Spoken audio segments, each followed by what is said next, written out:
Welcome back, Nuggets. This mother clucker's got some thoughts. Let's ruffle some feathers and get into the video. And if you would like to support my baby chick of a channel, don't forget to like, subscribe, and hype this video if you can, and go check out my other videos while you're here. Okay, my nuggets. Now, I am preparing to begin a historical deep dive on Rachel, very similarly to the way that I am doing a deep dive on Eugenia.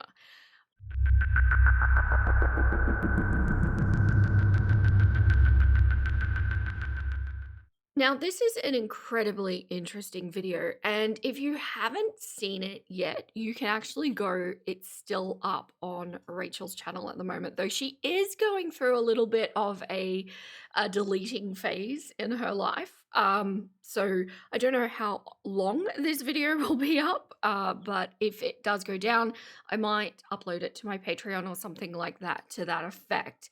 So to Rachel's credit, this video is actually incredibly well researched. It's incredibly informative and overall an exceptional video on the psychology behind apologies, especially because she uses a lot of examples from social media and from popular media and actually goes into some actual credible research theories surrounding it. I am not going to be showing the entire video because she has used clips in it that I believe will be copyright protected.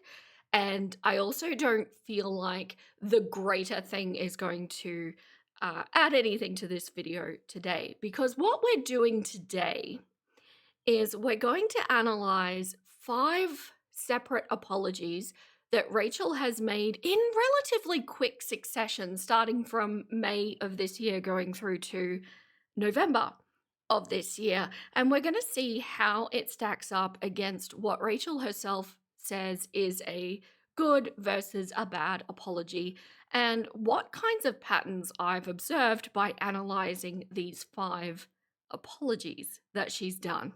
So, without further ado, let's get into this video.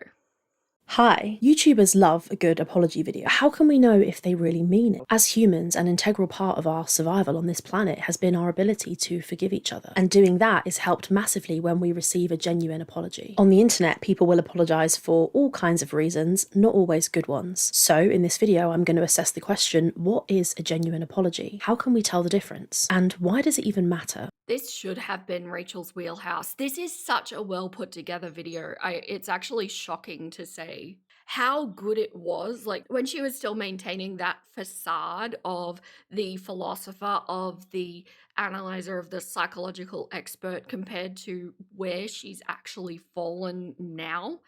And it's quite shocking. And the other thing that I've noticed, and I'm interested to go back, I haven't gone back to her really early stuff, but I'm detecting a slight accent shift.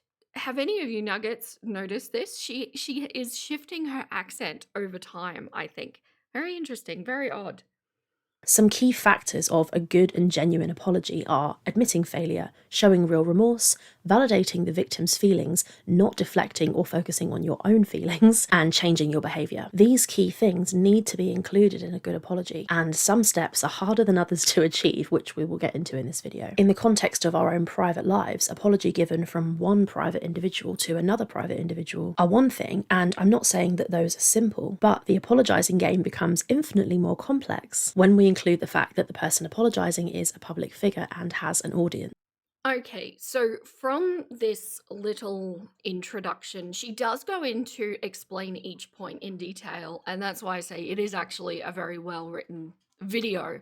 But the core criteria that Rachel has defined for a good or genuine apology is admitting one's failure, showing genuine and real remorse, validating the victim's feelings, which she goes on to say actually helps them to feel better about the situation and goes on to mend relationships, for not deflecting or focusing on any of your own feelings, and 5, of course, critically changing your behavior. So for those of you who are very familiar with Rachel's apologies and what's been going on the last couple of months, I'm sure you've already got your sus eyes on your screen right now, as I did. And it's probably good to mention as well, if you're completely unfamiliar with all of this Rachel's story drama that's been going on around the Discord, if you start watching my Rachel playlist from the beginning, I've covered everything from beginning to end, and it will probably answer any questions you could possibly have. Today, we're looking at all of the mishaps that Rachel has done over time. So keep those in mind and let me know, do you think there's anything else that goes towards a good apology or a genuine apology? Is there anything else that, say, a public figure like Rachel or Studio Deets or whatever could have done to make it feel more genuine, like they really meant it? The costly nature of apologies is part of what makes them meaningful is so interesting to me. A huge part of apologizing is admitting that you were wrong and flawed and that you made an error. This is hard, but this is the key thing. You need to understand how what you did hurt the other person, because understanding this is the first step to admitting that you did something wrong. I'm not saying that we need to lie on the floor berating ourselves every time we make a mistake, but we need to be vulnerable enough to show weakness and at least admit to our failing. But the issue is that being ashamed of what you did and thinking that it was wrong is part of a good apology, I think. After all, if you can't admit that what you did was wrong and that you're the one who chose to do it, then are you even really sorry? This whole clip becomes so important when we start to analyze Rachel's own apologies, because the core things in this particular clip are, of course, talking about genuinely being vulnerable and allowing yourself to understand how it's hurt the other person. And I think, in essence, this part is probably what did the most damage to all of those who were involved in the Discord thing. And I think we see that, although Jawbone, for example, didn't exactly do an apology, he was very unapologetically himself, but at least we're getting a sense from him that he is genuinely being who he's being. And I think that's what people are seeing through with these fake apologies. Now we come to the next question, which is why apologise? Do people only apologise when they're actually sorry? Of course, sometimes they are. We'll all have experiences and memories where we've been genuinely sorry and expressed that to another person. But sometimes people are apologising for other reasons. Often, YouTuber or other public apologies read more of a "I'm sorry I was caught" rather than them actually being sorry. What I'm trying to say is that as a viewer, it can be extremely hard to know if they really mean their apology. So this begs the question, is there a way that we can know whether a YouTuber or public figure apology is genuine? Well, we can't know for sure if it is genuine, but I think we can know for sure when it isn't genuine. This leads me to the next section of the video. Bad apologies. A helpful way to clarify what an apology is to work out what it isn't. An apology is not a publicity stunt offered to save one's public image. It is not an opportunity to try and explain why you did something wrong or deflect blame onto somebody else. And it is absolutely not a chance for the perpetrator to explain to the victim how they've been wronged. Doing any of the above constitutes one of my least favourite things in the world, which is a bad fake apology. Transgressors often choose to offer a perfunctory apology, withhold an apology, or respond defensively to the victim. Unfortunately, commonly, particularly with people online, one of the latter options is picked. Let's talk about these options, starting with the perfunctory apology. This is when we say the word sorry, but we don't mean it at all. The second option the wrongdoer has, outlined in Schumann's research, is to simply refuse to apologise. This option doesn't need much coverage because it's pretty simple. Here, the perpetrator has fallen at the first hurdle. If you refuse to apologise for something, it's almost always because you think you've done nothing wrong. Or it might be because you think the other person should apologise first. Or maybe because you don't want to show any weakness. So now on to my favourite part of this video, the defensive response. All the resources that I've interacted with to prepare this script mention the importance of not being defensive when you apologise. This is because the key meaning and purpose behind apologising is to admit your wrongdoing, and by being defensive, you're failing in the most important step. So, like I've said, one of the key ways that somebody can be defensive in their apology is by deflecting. It is extremely ironic that that is her favorite part of what makes a bad apology, and that's going to become evident as we move on, my nuggets. So, based on Rachel's own criteria from her research and from the reading that she's done for this video, she defines a fake or a bad apology as using self-focused language. So that's talking about one's own feelings instead of the victim's, Minimizing, so using minimizing language like, "I'm sorry if you're offended," or "I only did it because of this," or, anything that kind of minimizes the impact of the wrongdoing. 3, using excuses, explaining why it happened instead of just owning it, not changing the behavior. Using the apology as a publicity stunt to, for example, to improve image. And, I think the most interesting example of that comes to mind is Jeffree Star. 6, using excessive unrelated details, creating, in sense, a diversion from the apology. 7, deflection, which she has defined as a defensive apology. That definitely does kind of merge with point 6 as well. And 8, finally, using the opportunity to explain how they have been wronged, either by the actual victim that's being apologized to or by the circumstances. Being able to offer a genuine apology comes from within. We first need to do the work to admit that what we've done is wrong. We need to admit that to ourselves. Apologies are important to us as humans, so when we make them, let's make sure they're genuine, preferably private ones. Okay, so that concludes her analysis of the psychology of a fake apology. So now we get into the actual aspects that caused her to do apologies on her channel. Now, these 5 examples have ranged from being just in a comment on the video to a community tab post to an actual video. And we're going to go through each one and I'm going to show you what I found because I went through each of these apologies and found a pattern that Rachel actually employs for her apologies in some order, in some combination of these points. They don't necessarily always present all of the points, but you'll see the general pattern that I'm going to be looking for in each of these apologies.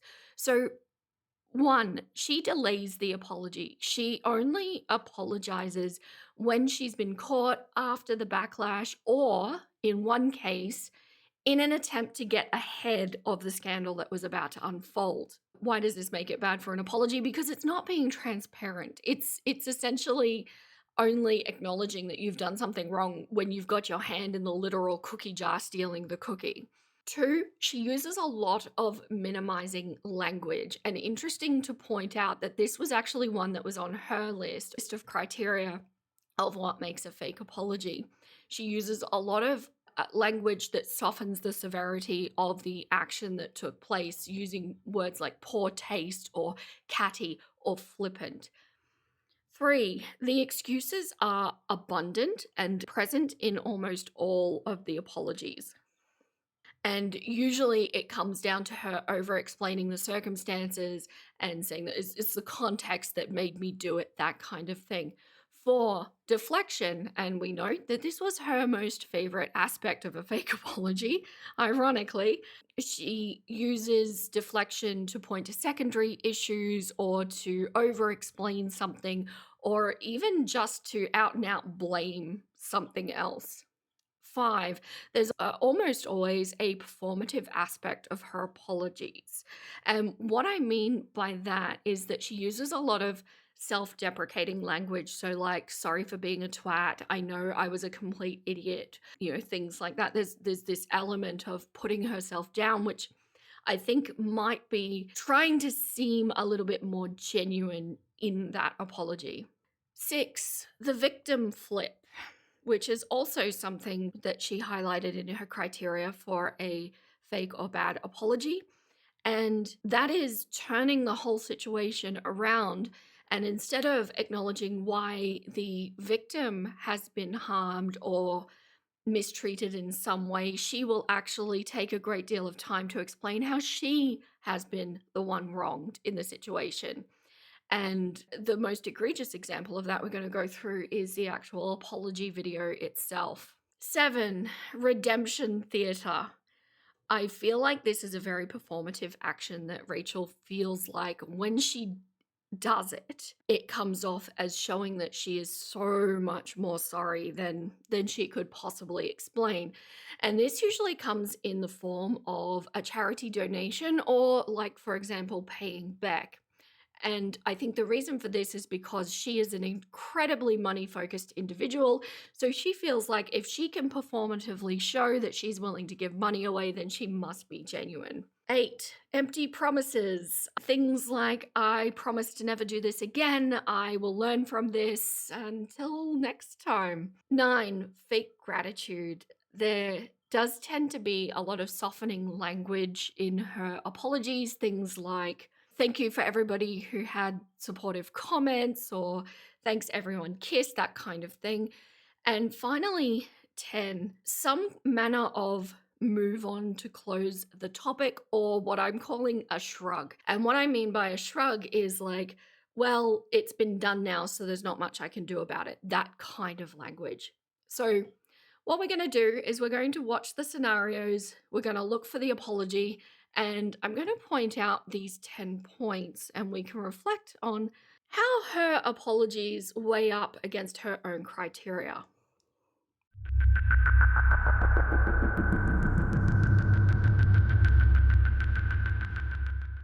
Okay, so this first video that we're going to go through is actually a deleted video. This one, though, if you would like to see it in all of its detail, Girl World Uploads, and I'm going to link the channel in the description, has a lot of very interesting deleted videos, but this one is absolutely there for you to watch, and it's entitled Amber Lynn Reed's Ex Emily Has Said Something Scary. Now, if you were around in the Rachel verse at the time that this came out, it was actually the first slip up that she made surrounding Emily.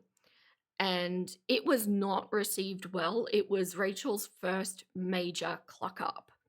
So I'm going to show you a little bit of the video just to get context. We're not going to watch the whole thing because I'm most interested in the apology at the end of it. I just want to make sure that you have the context, and I'll go into greater depth on this video in a future video. Had a DM from somebody, which, if it is to be believed, is kind of a big deal for the Amberverse, at least I think it is. This person shared with me DMs which were exchanged between Emily, who is Amber Lynn Reed's ex, and this person called A. In these DMs, Emily appears to insinuate that there was a level of physicality, if you get what I'm saying, between the relationship of Amber and Emily. So that's very important to note because this is why it was received so poorly and why future Discord messages are so egregious. So here we have Rachel acknowledging that there was some sort of physicality of mistreatment in this relationship. So, however, again, if it is true, and that did happen to Emily, it makes Emily a victim of DV, and it's Emily's own story to share. Clearly, Emily doesn't want to talk about it because she put that message on disappearing mode. If Emily wanted to talk about it, she would have shared her story. So Rachel is acknowledging that this is a DV situation. Rachel is also acknowledging that the victim of said mistreatment herself is not wanting to talk about it because they haven't come forward and talked about it, right? Whether or not this is true and the situation behind it is kind of not the point. What I want you to focus on is the acknowledgements that Rachel has made over somebody that she perceives to have been in a mistreatment kind of situation, a very physically intense situation.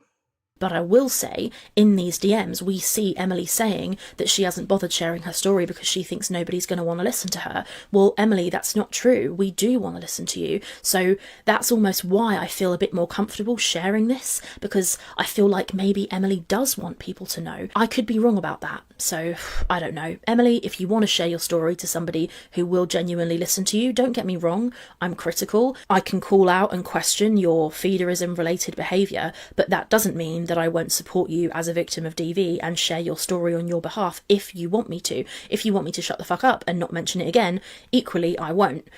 So it's important to note that throughout this video, and this is what I'm not getting into in this video, but you're welcome to go watch it if you want to, she actually shared all of these screenshots about this physically intensive situation from a contact that she swears is not herself, that I think we're all a little side-eyeing, but She has shared this situation without Emily's permission or without Emily's contact in any way at this point, and she's acknowledging that. I just think this needed to come out, and I don't know, I'm having like, oh, regret, maybe I shouldn't have mentioned this, maybe I shouldn't have made this video. I think it's going to be one of those where I just fucking post it anyway and see what happens. She sounds so level-headed, doesn't she? But with the context that we have now, what this is actually saying is I know that I have tea, her words, not mine, of a very extreme situation that will make Amber look even worse and will earn me a lot of money. That's the context we've got here. So, oh, I don't know if I want to post this information. I've got it and I'm just not sure, but I think I'm just going to post it anyway and just see what happens. How does that read to you, my nuggets? The truth is, we just don't know what the truth is. I understand in making this video I've taken some risk because this might turn out to be lies, right? It could happen. But just in case it is true, which to be honest, I think it might be, Amber's supporters need to know. Everybody needs to know. If Emily is another person in a long line of Amber's victims, then she deserves to have her story told if that's what she wants. And if she doesn't, then I suppose we'll all just be left to speculate. Thank you for watching. I'm curious what you guys think. I'm sorry if you feel I've let you down by sharing this. If you have any opinions or thoughts about the fact that I shared this, whether I should or shouldn't, I'm more than happy to listen. If it turns out that I shouldn't have, I will listen to that as well and I will apologise, but I just don't know what to do and I feel like it needs to come out, and so I'm sharing it. So, this is coming from a very holistic point of view of, oh, Amber's supporters need to know how awful she is, and I just want to get this out there because it's information that everybody needs to know. But here's the facts. One, Rachel acknowledges that this is a potential DV, intensive situation that is of a very extreme end of mistreatment. I'm sorry, I'm dancing around words. YouTube does not like the words, but you know what I mean. So she's acknowledging that Emily has had this experience. She's also acknowledging that she is doing this behind Emily's back without the actual victims okay to share these incredibly private details, of which there were many screenshots in this video. And three, she's also acknowledging that she knows, she's aware that releasing this kind of information may not necessarily be the most ethical thing. Now, I just felt like this was a really good point to just slip in these screenshots here. And this one. And this one. Because she has such a convincing way of speaking that it really does sound like, on the surface, that she is genuinely concerned about telling this story for Emily's well-being, for the Amber supporters' well-being.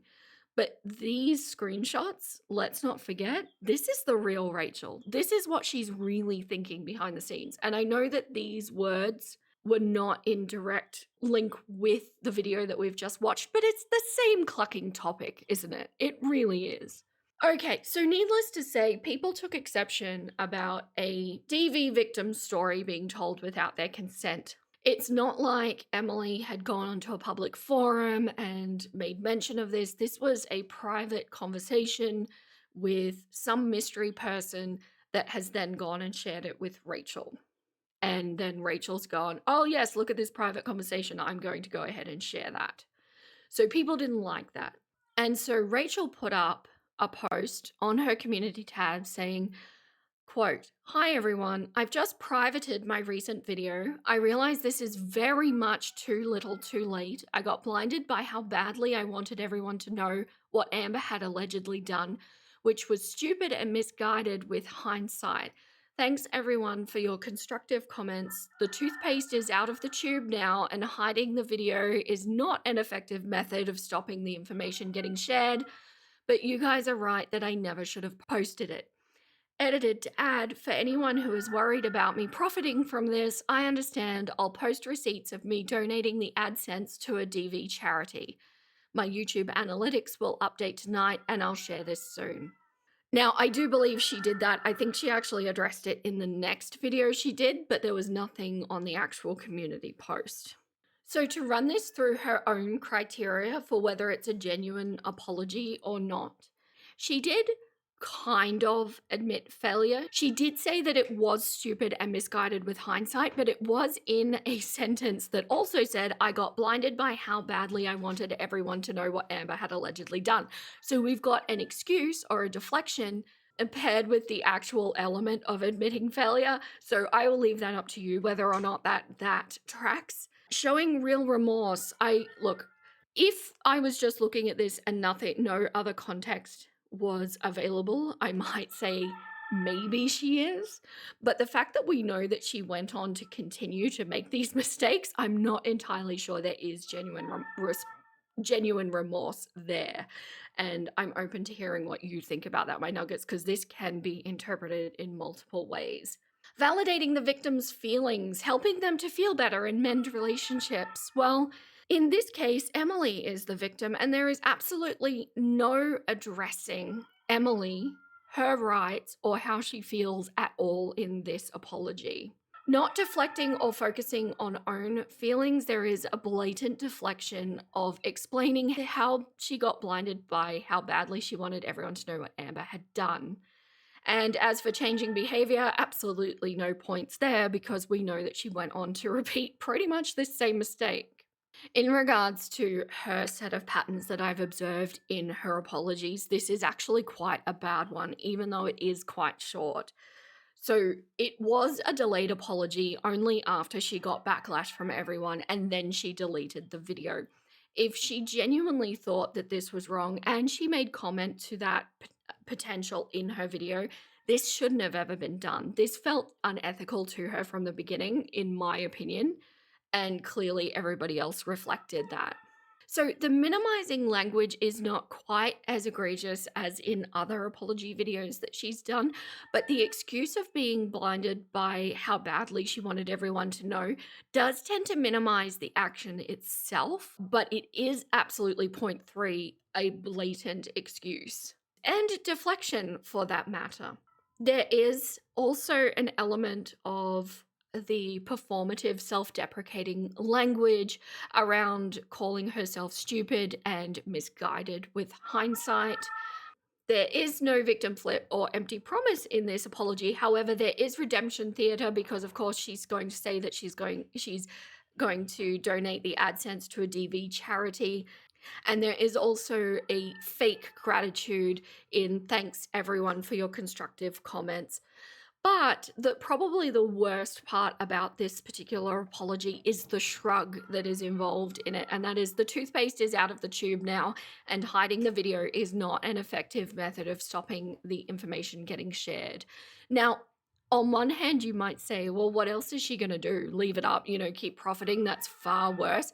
I agree. And this comes back to Rachel just managing, like all the girls, managing to pick the worst possible option at every turn. This video shouldn't have been made. At the point that it was made, of course it should be deleted. But it feels a little disingenuous to say, well, the toothpaste is out of the tube now, and it is too little too late, as she says. And although she doesn't promise to correct her behavior in future, we know that she does in fact not correct her behavior in future.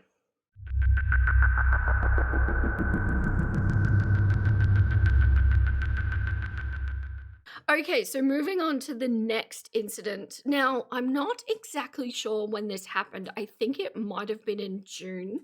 She wound up pulling the video, editing it, and putting it back up. So this video is called Amberlynn Reid Content or Catastrophe. It is still up on her channel, but it is the edited version. So this is the introduction for the edited portion. November 18th, 2013 was a normal day like any other. It was a Monday. The number one song in the USA charts was Royals by Lorde, what a tune. My college timetable was double religious studies and then a philosophy class from 2 to 4 p.m, which I resented massively because I just wanted to go home and play GTA 5 with my boyfriend. Times have really changed. November 18th, 2013 also happens to be the day that the train wreck that is Amberlynn Reid's life collided with the platform YouTube. Right, so she's introducing Amber's commencement of YouTube videos, and there is something missing. Now, I do apologize for the quality of this next video, it looks like somebody captured it by recording their screen to actually capture the part that was edited out. This clip is also available on Girl World Uploads, so go make sure you go share the love over there. It's a very fun channel. And this is the unedited version.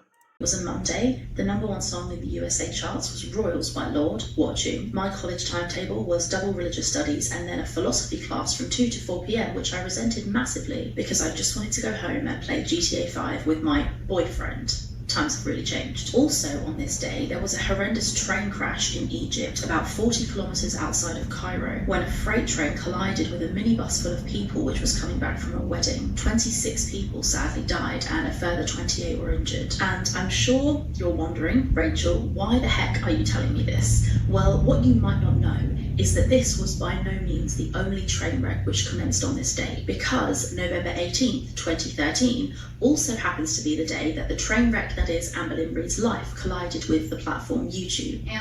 Yep. If you've never seen that before, you heard that right. She compared Amber Lynn starting YouTube with a train crash that literally unalived 26 people and injured even more. That, as you can imagine, my nuggets, did not go down well. It is so tone deaf on so many levels that I think we can absolutely see that Rachel was showing us who she really was this whole time. It's just every now and then the mask flips. So this apology came in the form of just a comment on the re-upload, so on the edited video, and it's still there if you want to go see it. She says, quote, "Hey guys, sorry to those who were watching this when I removed it earlier. I included a segue at the very start of the video where I mentioned that on the very day Amber joined YouTube, there was a train crash in Egypt. In the original edit of this video, I used this to segue into calling Amber Lynn's content a train wreck, which was in poor taste. I've re-edited this section. I also know that about 1,000 of you already saw it, so I'm commenting about this so anyone who was offended knows that I have seen their comments. Sorry and thanks, smiley face emoji." She also responded to somebody in that thread saying, "I think it's one of those situations where if I make my whole channel about pointing out someone else's cluck ups, I can hardly have an issue when people do that to me, you know? Like I said something ignorant and offensive, so I can hardly want people to overlook that when I do it, but then condemn Amber for her cluck ups. So I take the criticism on the chin as it's fairly given, I think." So we can absolutely see the person that she desperately wishes she was in this particular comment. I mean, clearly by her scale, it's probably better than the previous one we went through because she does admit her failure, and she actually doesn't deflect in this one. It has a little bit more ownership than the previous one we went over. But regarding her actual patterns when it comes to apologies, she did still use minimizing language, as in, I was just using it to segue calling Amber Lynn's content a train wreck. It was in poor taste, minimizing language there. We also do have a little bit of an excuse explaining the segue, although I don't think it's as egregious as previous ones. And we do have a little move on as well, saying sorry and thanks. I actually think while this is not a great way to handle it, and it was not a great thing to put out in the first place, I actually do think if she had have taken a little bit more of this tact with other apologies, it may have gone down better. But for some reason, as we go through time, Rachel's apologies manage to get worse and worse.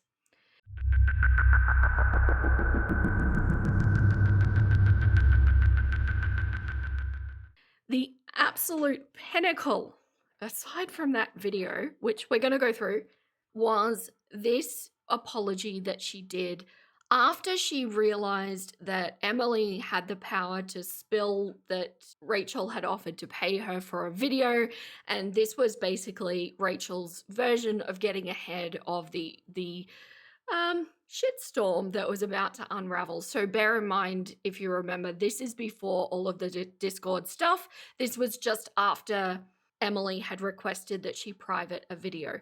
Now, I've gone through this whole apology in previous videos. What I want to focus on here is actually her pattern of apology. So go check out my other Rachel videos if you want to have a look.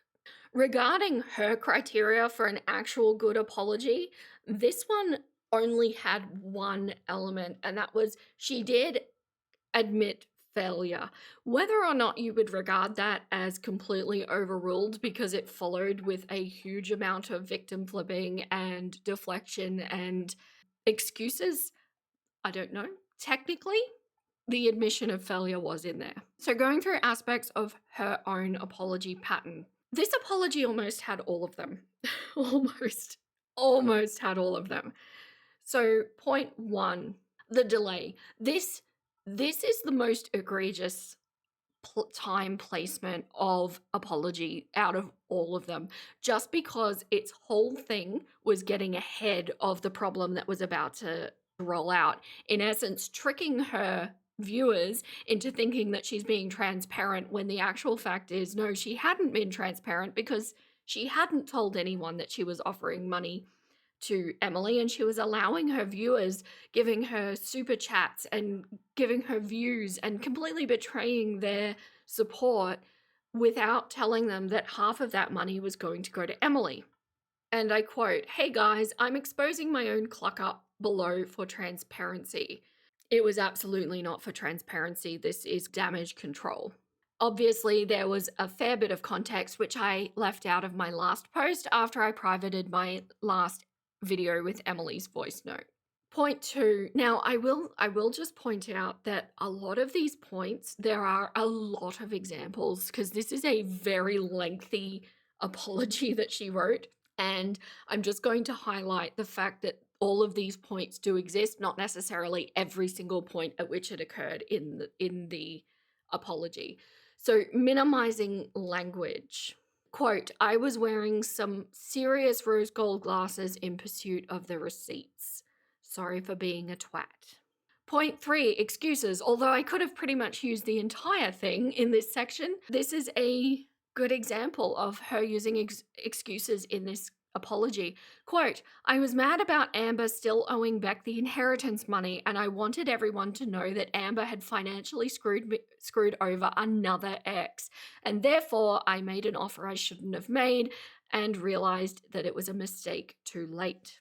So again, this is not focusing on the things that she said are so important in a good apology. And most critically, what's missing here is validating the victim's feelings. In this case, the victims are her audience, and she's not helping them to feel better, and she's not helping to mend relationships. She's just offering a whole lot of overdone context and excuses. Point 4, deflection. Again, I could use the whole thing, but here's an example. "I then became very suspicious that Emily and Amber were talking again. Amber deleted her lives, posted that statement, and it was clear that Emily and Amber were not done with each other." Now, this is a complete misdirect, a complete deflection, not only pointing to a secondary issue, but giving excessive information all over the place about this. This is not the point. The point was she had misled her audience into giving her money without clarifying that half of it was going to Emily. Because the reality is, I think most people watching would not have wanted to give their view, would not have wanted to give their super chats or memberships or whatever if they knew that half of it was going to Emily, and that's the problem. So this, her being suspicious about Emily and Amber talking, has no place in this apology or statement at all. And also, why does it matter? I say that every time. Why the cluck does it matter? Point 5, performative self-deprecating language. Yes, it is absolutely there a few times in this apology, but quote, "I acknowledge that I was an absolute clucking idiot for offering her money under any circumstances." And I really believe that Rachel likes to do this because I think it feels like it's similar to her being so money focused. If she can prove that she's willing to hand it over, then she's being more sincere.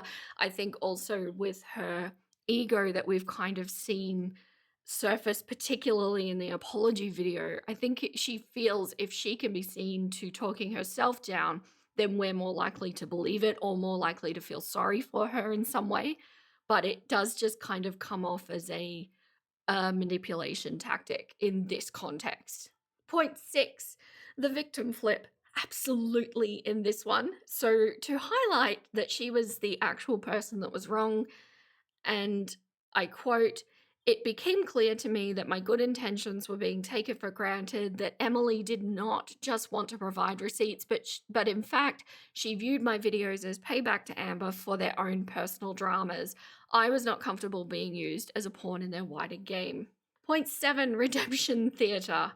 This is probably the most bold example of this out of all of her apologies. Quote, "The portion offered to Emily will instead go to charity on or around the 26th. I will post the donation receipt here." Now, we do know that the money eventually went to Beck because that's what the audience was pushing for, but this just seems to be her go-to to fix everything, regardless of the fact that she had a verbal agreement with Emily, who, and again, hate that she puts me on Emily's side, but she was entitled to that payment and it went to Beck instead. Now, there is surprisingly actually no empty promise in this particular apology. She does not say that she won't do it again. She does not say that she will learn from it, which I found interesting. That tends to happen in the following apologies. But point 9, there is a fake gratitude towards her audience, even though her audience are actually the victim in this situation. Quote, "At the same time, there was absolutely no way I could, in good faith to my audience, allow a single penny of the AdSense money from your viewership to go to Emily." And then she just tags on a little bit extra there when it was clear that she was enjoying these weird mind games. And I think this is really showing that Rachel doesn't understand exactly what she's done wrong in this situation. She's trying to build a different narrative, and that is Emily is the villain. Emily was the mastermind behind all of this, but no. Rachel herself was the one that sat on a premiere for this video that's in question, knowingly taking the money from her viewers without telling them exactly what was going on. And finally, the move on and shrug, which was a little odd in hindsight, looking at this. She went through this massive wall of text explaining exactly how she was the victim in this situation, exactly how Emily had manipulated everything. And then at the end, put in this weird little line of, "I did get some interesting receipts though. Please see this Venmo below," where Amber was blocked on all platforms. So sent Emily $1 because she wanted her to answer the phone at 1 a.m. Speak soon. Kiss. That is a shrug if I've ever seen it. That is a, "Oh, well, this is done. Let's move on now. Let's go." Okay, so I think at this point,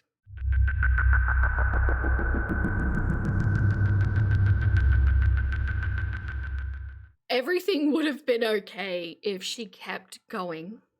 But then the Discord screenshots were leaked, and then she made this absolutely awful apology video that, when you pair it with her video of analyzing the psychology of fake apologies, it's almost comical that this is made by the same person. And it might even be fun to do a literal side by side. Maybe we'll do that. But what I'm going to do, because I've gone through this apology video in depth in my previous videos, I don't want to go through and react to it all over again. What I want to do instead is take the clips and put them with her pattern of apologies and just show you exactly how horrendously this went off the rails, even by her own definition of what a good apology is.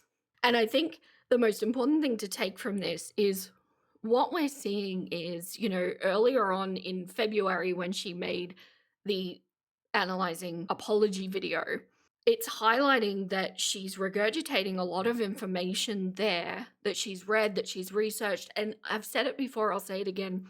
I think Rachel is skilled at academics. I think she's skilled at the research, and that is a skill set all on its own. It absolutely deserves credit there. But the fact then that only a few months later, within the same year, we see the complete antithesis of that first video shows that she does not embody what she learns. And that, if you've watched my previous videos, is really the criticism that I bring surrounding the philosophy stuff, where, yeah, she can quote it, she can talk about it, but she hasn't allowed it to change her. She hasn't embodied what she's preaching, and this is absolutely the same thing. And perhaps if that's the foot that Rachel wanted to put forward, maybe she should have always been very careful to script herself and to stay on research level videos, because those are clearly very strong for her. But instead, she went off script, she did raw reactions, and she got herself into a world of trouble, because you can't help but let your real self shine through when you're doing that kind of thing. So for those of you who need a reminder or haven't seen it, this was the beginning of this video. So my goal in this video is to basically just tell you everything I can possibly tell you, get it all out so you know exactly what there is to know, and then you can think about it and talk about it amongst yourselves in your communities and such. So she's bringing the Discord screenshots, and she was actually doing this intentionally before Charlie Gold was able to release them.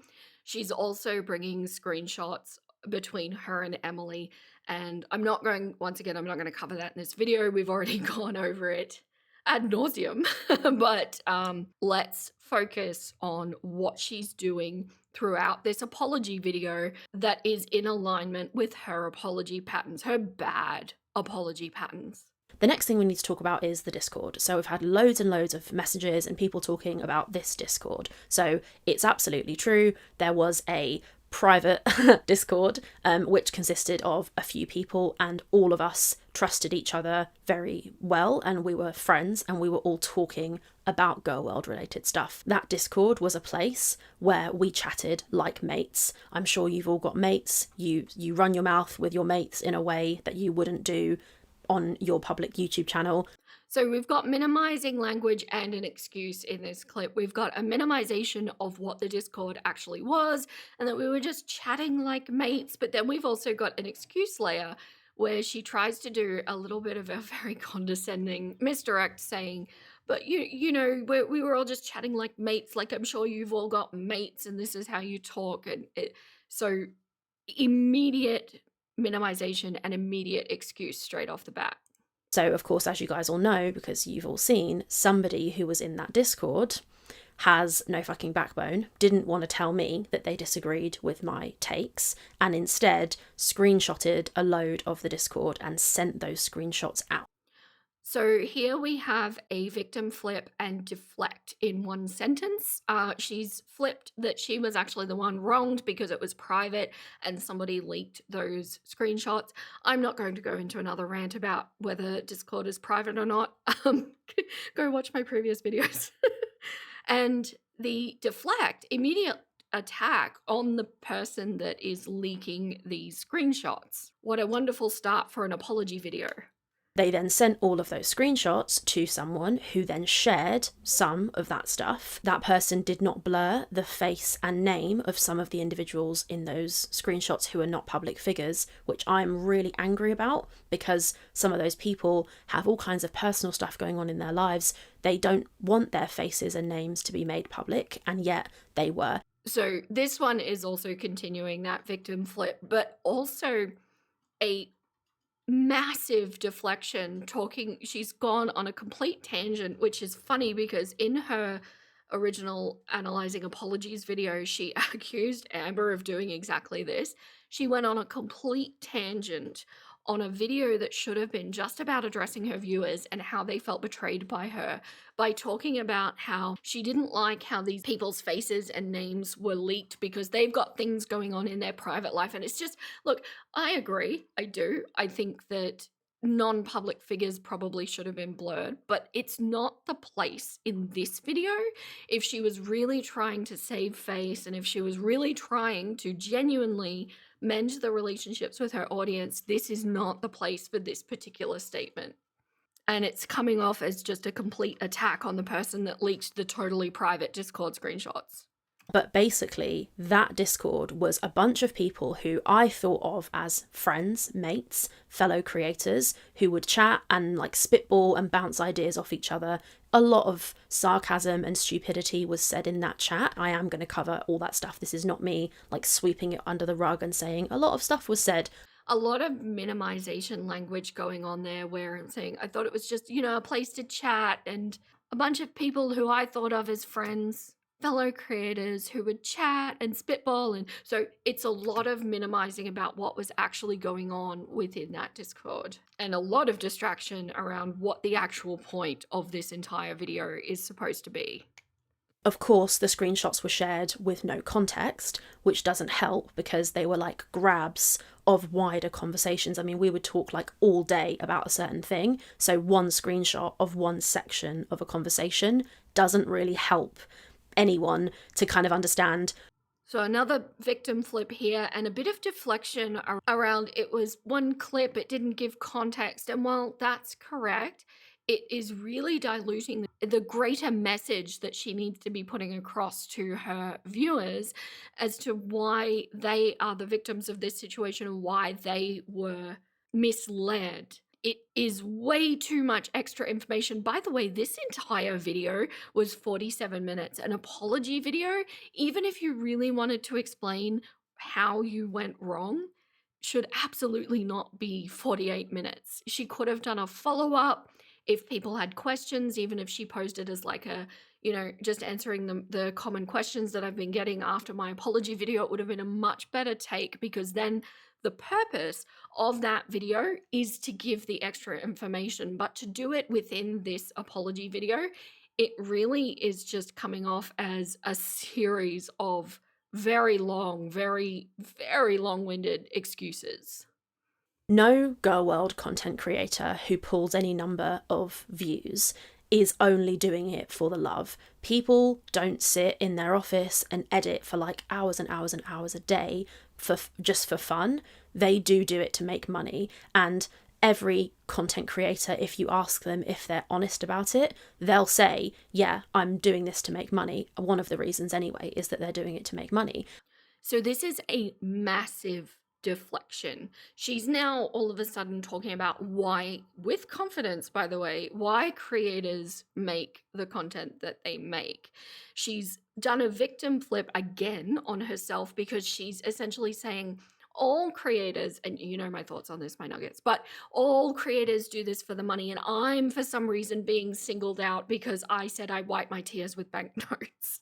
But I think that this is also a really good example of point 10. It's an epic shrug, right? This kind of closes that whole argument by saying everyone does it, so what's the problem?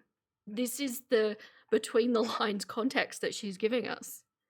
Now, and it's absolutely true that that is one of the reasons I make these videos. The person who revealed all of this stuff themselves also said the same thing. They, when they revealed these screenshots, said, it's going to be a good November for me. So that person also does it for the money. So again, another deflection, talking about a secondary issue by saying, why are you focusing on me when you should also focus on that other person, because they also expressed how much of a good November they're going to have because of this. So you see how she's like, yeah, so if I'm bad, then you've also got to say that they're bad. Why is this in an apology video that should be addressing the viewers and how they felt wronged? How does this mend the relationship?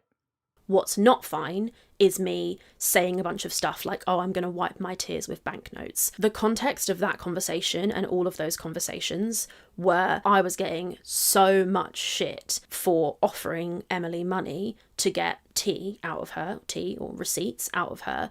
And everybody was really, really mad at me. I was trying to make myself feel better about the situation. And I completely admit and accept it doesn't look good at all.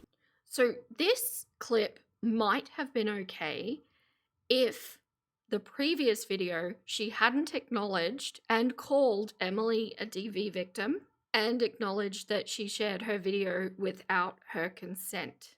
It reads very differently when you put that layer of context over it. So it's in essence just become another excuse and another deflection. It in no way at any point so far has taken accountability for what she actually did. It's just been victim flip after excuse after deflection consistently so far through the video. So I just think it's important, and I do think it matters, that I decided the right thing in the end. People are allowed to go through a thought process. They're allowed to spitball their ideas and thoughts off the people around them before they come to a decision. That is healthy. What is not healthy is taking screenshots of that conversation, sharing them, and trying to spin a different point of view when you yourself don't know the context and haven't seen the wider conversation. The first part of this clip was great. If you just took that first sentence where it's like, I was just spitballing with people that I thought were friends, I was getting ideas, I was reflecting on what I wanted to do and how to approach it, that was good. She should have stopped talking right there. But then instead, she did a victim flip and a deflect by turning it around and attacking the person who got the screenshots. She completely undermined her own argument in that second sentence. Screenshots have been shared that show me saying that I flirted with Emily to get the tea. And I did say that. The screenshots are real, as I've already said. And I think this is kind of funny, and I'm going to just touch on this now. So I wanted the tea. I run a Girl World YouTube channel, so getting receipts and proof about one of the girls is super, super valuable to me. It's valuable monetarily, obviously, because I make profit off the videos. All of that stuff is super valuable. My goal is to analyse the girls the best way I possibly can. So in order to do that, I want to see the proof.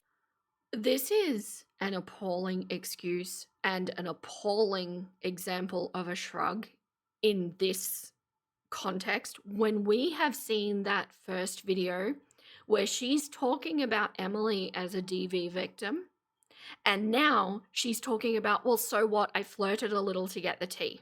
How does that sit in your mind? Those two aspects. So either she was being performative in the first video and didn't really believe that Emily was a DV victim, or she was really okay with being that unethical and flirting with somebody that she felt was a vulnerable person to get the tea, to make the money. Her words. This is one thing that I'm not gonna kind of recant on, because I think that flirting with somebody is literally no big deal. I think that people having a huge problem with me flirting with somebody a tiny bit to get more information is like kind of weird. Like, why do you care who I flirted with? Context. I think flirting with a vulnerable, mistreated person is no big deal. Epic deflect. Now I understand the argument is that she's a death feeder and that's why I shouldn't have flirted with her. If you saw this alleged flirting, you'd be like, oh, because it was literally nothing. So another deflect and more minimizing language as well. And also just something that I didn't mention in my previous videos. I don't think that everybody that I've seen talking about this has not mentioned the predilection that Emily has. Everybody's talking about the fact that although Emily can dish it as well as she's taken it, she is absolutely a victim of Amber in this situation as well, as Amber is a victim of Emily. But that's the issue that people have, not the predilection content. It's pretty clear that somebody who was in that initial Discord basically was mad at me because I said that I didn't like other content creators or I thought their content wasn't very good. And, you know, we're all allowed opinions, right? That's what the internet's here for. If I think somebody's content is mid and I say it, that's what I said. And there you go. I'm not going to backtrack on my opinion just because you guys have all seen me say it, right? I think that this has shown that certain people take Girl World very, very, very personally. To me, that's not what this is. This isn't personal, you know, I'm reporting and talking and covering on what's going on. This is something I do that makes me money, and also it's something I find very interesting. If someone doesn't like my content, that's completely fine. We're all allowed to have opinions, right? I don't think we need to be attacking other creators. So there's a lot going on there. We had a victim flip, we had a deflection, and we had a shrug. So the victim flip is somebody that was in that initial Discord took offense because I called the content mid. So I'm being singled out for that. But then she goes on to deflect by saying that that was just my opinion. I thought somebody's, you know, the content was mid and that's my opinion and that's okay. People are allowed opinions, yes, except that is also an epic deflection because that's not actually what she said. She called Charlie Gold a twat. She didn't call, I mean, she did also call the content mid, but that's not what people were talking about. So we're deflecting from the issue at hand. And then the shrug at the end, which is I'm reporting and talking and covering what's going on, and this is just something that makes me money. So that's it's very much shrugging about, well, this is not an issue anyway, so let's just close the topic. This is a wonderful apology, isn't it? Fantastic so far. I just want to say to you guys, I've tried my best to handle this channel the best way I could, but I have absolutely made so many mistakes and I've learned from them. And I'm not going to be like scared off the internet. I'm not going to stop making content. I'm not going to stop covering the girls. So I'm not going to stop just because I fucked up, but I'm absolutely going to say, I fucked up. Here's what happened. I'm going to continue trying my absolute best to apply everything that I've learned from this situation to the future, and we'll just have to see what happens, right? But Okay, so this ending bit, it doesn't sound too bad, but the problem is we do have a promise there to learn from it and to keep going and all of that. But where is our faith level when this is actually the fourth apology that I'm addressing and the fourth independent topic, the fourth mistake? I don't know if we can call this a genuine promise. I initially felt that she was being sincere with this, and I said I do think she's the type of person that will learn from this. But having gone all the way through the mistake history, I just don't know, because although they are all independent, different mistakes, they do feel like they're all coming from the same core thing, and that is, I want to make the money. So I don't know. Tell me what you think. Is this an empty promise, or do you think it's genuine? So in this one, the points we didn't touch on, she didn't have a delay in the filming of this, but that's because it was kind of a protracted thing that was going on over time. So there's no issue with the timing here, just an issue with the actual structure of video itself. We also didn't have fake gratitude thanking the audience, which is a little concerning considering in this context, the audience is actually the victim. So I feel like something in that way should have been really good. We also didn't have redemption theater like making a donation or receipts of that or anything, but that's because that has already been addressed. So even so, it's still 7 out of the 10 points and over and over and over again. So tell me what you think of that one as the breakdown.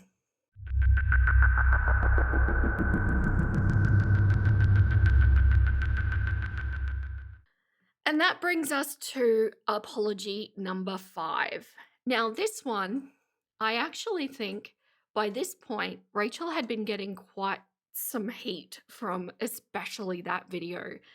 And this apology actually seems to go a little bit back to her roots and was the best by far.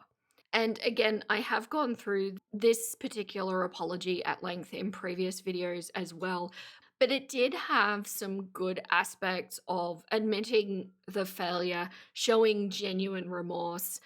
She did also even validate the victims, her viewers' feelings, as well as fellow creators. And she also, for the first time, did not use any deflection in this apology. And that is so notable. And you can tell by the length of it that this does not have extra information that we don't need.